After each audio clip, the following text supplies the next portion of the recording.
Thank you po. Okay lang yun, Carla. You're welcome, as always. Pwede bang maka-request? Isang hug. Pwede ba? May binigay ako sa'yo. Yung napakalaking anak natin. Ay, hindi pala. Naalala mo si Jum? Opo. Oh, anong meron doon sa araw na yun?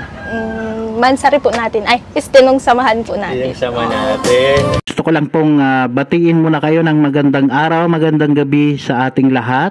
Siyempre sa mga supporters po natin, Jomcar Community, Cedros Community, and Team Trulala. Ayan, nandyan din po palagi sila. Maraming salamat po sa inyong lahat. At sa buong sumusuporta po sa atin at sa kay Kalinga Prab po. Ayan, sa mga hindi pa po nasuporta po kay Kalinga Prab, ayan, pakisupport naman po ang kanyang YouTube channel Kalinga Prab. Okay? So ayan nga po, medyo nagpasilip tayo ng moment po ni Jomcar habang nag-aantay po tayo ng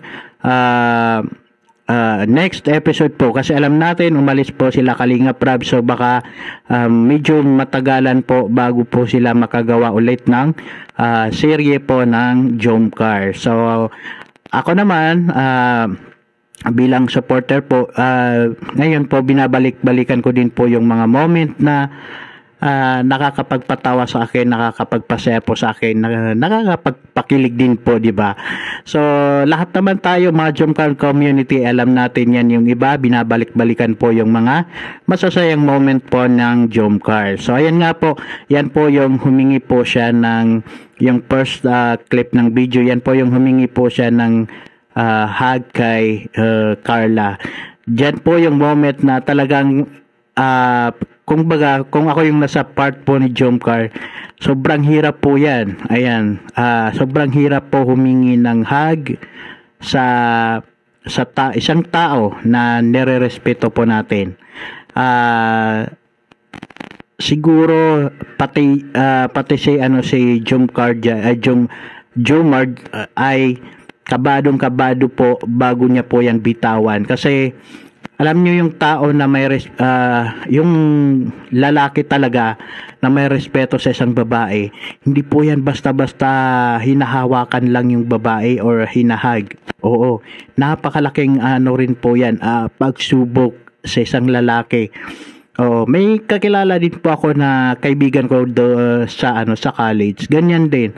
Yung alam niyo yung GF niya, naging din po namin yun, parang naging teacher namin. So ang nangyari, hindi sila naghahawakan kasi yung kaibigan ko ayaw niyang hawakan yung babae, kasi yun nga, dahil may respeto nga siya dun sa babae, 'di ba? So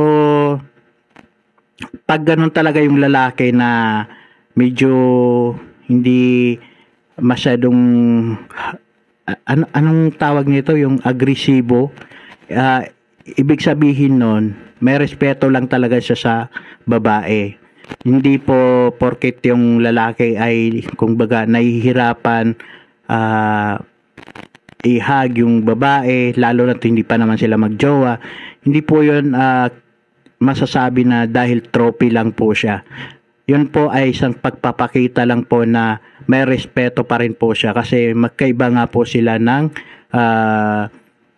gender, kasi nga babae si Carla at syempre bago lang din po sila nagkakilala. Oo, di ba? Medyo nakakaano rin po na humingi ka ng hug sa isang babae na bago mo lang nakilala, at syempre mas nakakaano rin po kay Carla yun, di ba? At lalo nang mahiyain si Carla. So talagang sa totoo lang, isa din po yan sa eksena na masasabi natin na kumbaga pagsubok sa kanila, di ba? Isang pagsubok din po yan. Oo. So nakikita ko naman kay Jomar, kahit papaano hindi siya yung lalaki na parang nagte-take advantage, di ba? Hindi siya ganun. Hindi ko nakikita sa kanya. Ayan.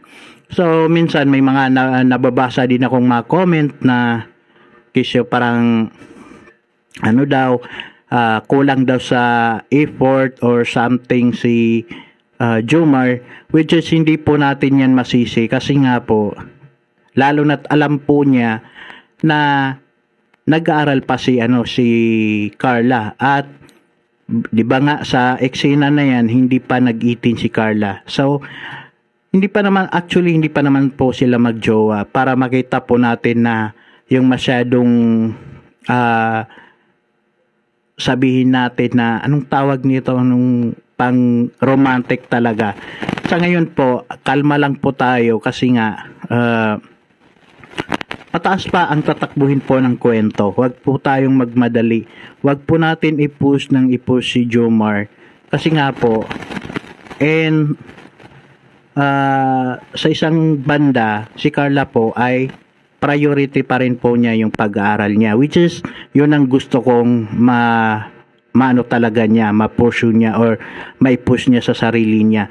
Sa totoo lang, hindi ko po hindi naman sa ayaw kong maging sila, pero hindi ako yung ipupush ko talaga si Papa James o si Carla na maging sila na kaagad.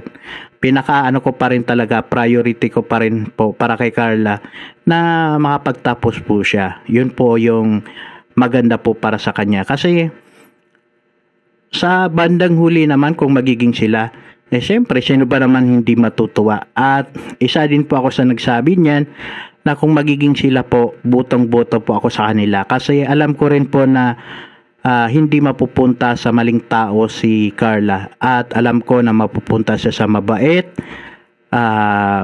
professional na tao. At alam nyo naman, nakita nyo po ang family, kung baga anong meron si Jomar, di ba? So, ang akin lang po sa mga nababasa ko na parang gusto nilang i-push kaagad si Papa Jones kasi kulang daw sa galaw. So, wag po natin madaliin. I-enjoy lang natin yung mga moment na nagagawa po nila ngayon, di ba? Mas okay pa rin po na mapagtapos si Carla ng pag-aaral. At ayoko rin po na kung baga mag-focus lang tayo sa puro love, yung parang inaano natin masyado na maging sila na kaagad. Oo, mas gusto ko na ma-challenge si Jomar na maghintay na makapag-college, makapagtapos si Carla. 'Di ba? Kasi kung gusto niya talaga na maging sila, aantayin niya rin 'yan, 'di ba? So, enjoy lang po natin yung mga moment ngayon na nangyayari po sa kanila, ginagawa po nila, 'di ba? So, 'yun lang po. Gusto ko lang pong itong video na to ay gusto ko lang din po na minsan balikan yung mga nakaraan po nila. So, maraming salamat po. Hindi na po tayo magtatagal. Habang nag-aantay po tayo ng next episode, ayan, panoorin po natin yung mga video po ni Kalinga Prab. Okay? Doon pa lang makakasupport na po tayo sa kanya. So, thank you po. Maraming salamat po sa mga lahat po ng sumusuporta din po sa ating channel Kaagapay, sa mga nagtitiwala at thank you po sa mga nagko-comment. Marami din pong nagko-comment sa atin na nagugustuhan din po yung ginagawa po natin. Ayan. So, kung ano man po yung mga negative comments nyo pagdating naman po sa aking pagre-reaction, comment nyo lang po dyan kasi tayo naman po ay gustong-gusto ko rin po nakakabasa kung ano pa yung kulang na dapat kong i-improve. Ayan, kasi hindi naman tayo matututo ng isang bagay kung wala pong pumupuna po sa atin or nagkikritik po sa atin. So, nakakatulong din po yung mga nagbibigay po ng idea na Kisho, ganito ang gawin mo. May nabasa nga akong comment na sabi niya, galingan mo pa Kaagapay para po makilala ka din. So, I try my best po. Actually, hindi talaga ako marunong mag-reaction video na tulad ng iba na medyo iba yung way nila paano mag-act, 'di ba? So sana maano po natin 'yan, ma-improve pa natin yung mga ginagawa po nating reaction video. So maraming salamat po and thank you. Bye-bye.